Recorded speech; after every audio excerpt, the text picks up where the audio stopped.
staying together. We getting tighter. You know what I'm saying? And united we stand. Said was gonna happen. Everything that I said I wanted to do, I've done. Seems like it's the first time that Diddy was not invited to party with everyone else, and word is on the street that this is just the beginning of his cancellation in the showbiz, in addition to spending lonely evenings at home while the rest of his gang is partying.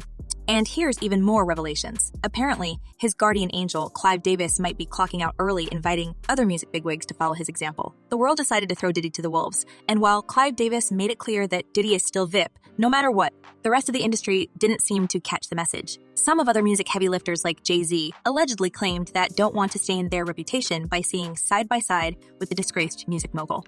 People of color. I think I pull the most satisfaction from that.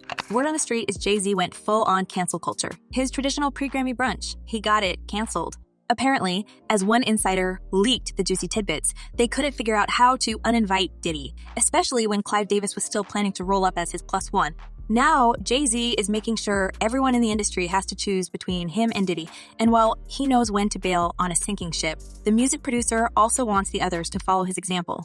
Every year, he invites industry insiders to join us for a celebration of the highest elevation of self. It's been speculated that the cancellation of Jay-Z and Beyoncé's pre-Grammy brunch is nothing more than a powerful reminder to Clive Davis that he's no longer in charge of the showbiz narrative. Apparently, Clive didn't rush to cancel Diddy for his crimes and all the allegations swirling around, and Jay-Z wasn't having any of it. Right, because the mistakes you made, you're making mistakes in front of the whole world. Roc Nation had been hosting the brunch since 2011, and while it's attended by all music solicitors, this cannot compete with Clive Davis's annual bash that he hosted since 1973. Apparently, there's a clash of powers in the music industry, and every prominent figure needs to make a choice about Diddy's position. Industry insiders have been speculating about whether party regular Sean Combs will be at Clive's as he battles more allegation. A source familiar with the guest list told Puffy is perennially invited to the party. He's always on the list. The streets are buzzing that Diddy and Clive Davis thought they had a golden ticket to the Grammys. But apparently, Jay-Z doesn't want them to put his name next to this mess. The block is hot, and Jay-Z keeps his distance by refusing to go anywhere unless it is a Diddy-free zone. Ban it and you don't have the tools to move forward, then you're going to have complications, period. It's a funny play of powers and influence that we are watching unfold, but for Diddy, it's concerning because his only lifelines, Ron Burkle and Clive Davis, might be reevaluating their investment after Jay-Z's actions. Now that Diddy's cut off from the music scene, collaborations and artists aren't that eager to work with him, Diddy's facing a real issue. But folks, you may be naive if you expect Diddy to go down alone. The word is he's 100 and set on taking as many people down with him as possible. Why? Well, if fingers are pointing in different directions and more big secrets about the industry giants are exposed, it might make his own crimes look less severe or fade from public memory. Help me clear this up. What would the lot say? Like I spoke to the lot. Yeah, I told the lot. They gonna help me clear it up. Yeah. It may be just the final PR attempt to save his image as everything around him continues to crumble. But the things Diddy is being accused of are so bad that there's absolutely nothing, and I mean nothing, anyone could say to make the public forget about what he's done. Diddy maintains his innocence, claiming he hasn't done anything wrong or horrible. While Cassie and others have different stories, Diddy says he's looking forward to his day in court.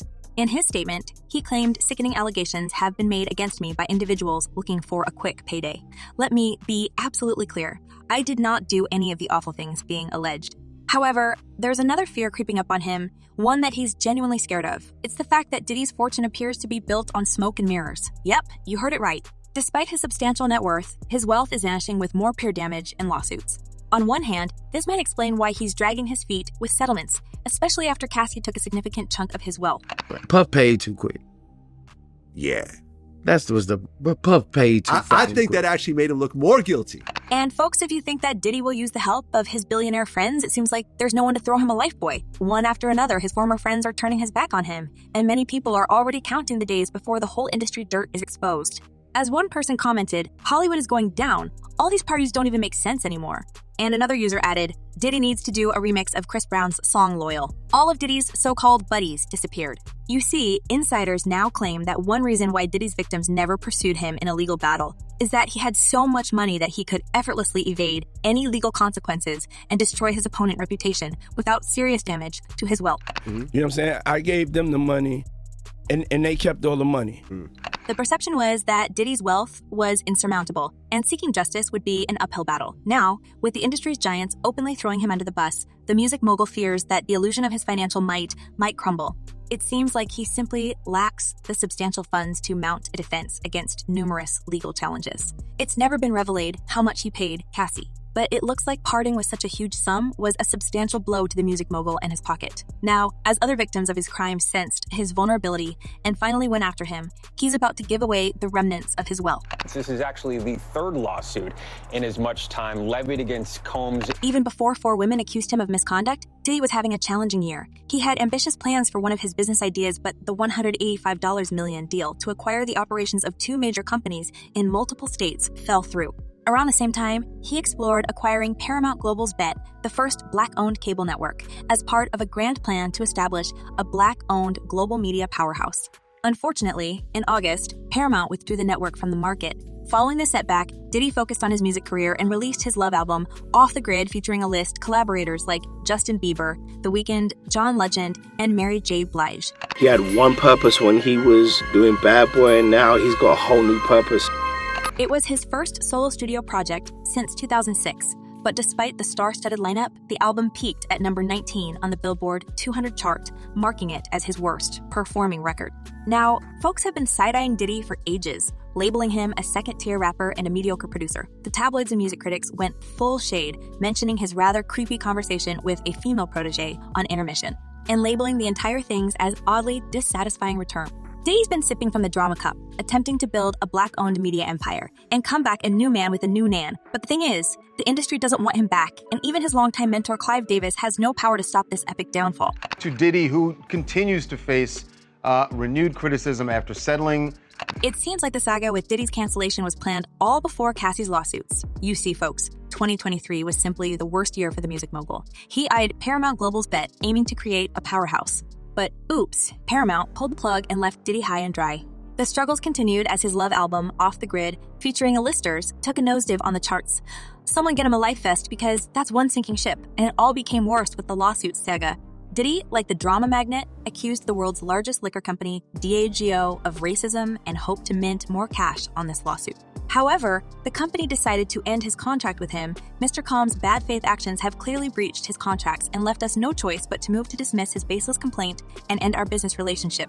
Looks like Diddy desperately needs some money, and he thought that his lawsuit would be the golden ticket to his billionaire dreams, but there's no one in the industry to help him. It's something about me that has him on me all the time, and I'm not going nowhere. Even his powerful pals like Jay-Z and Beyoncé throw shade by canceling their pre-Grammy brunch. The streets are buzzing that it was a calculated move to keep Diddy at bay. Seems like even those in his inner circle are second-guessing this mogul's wild ride.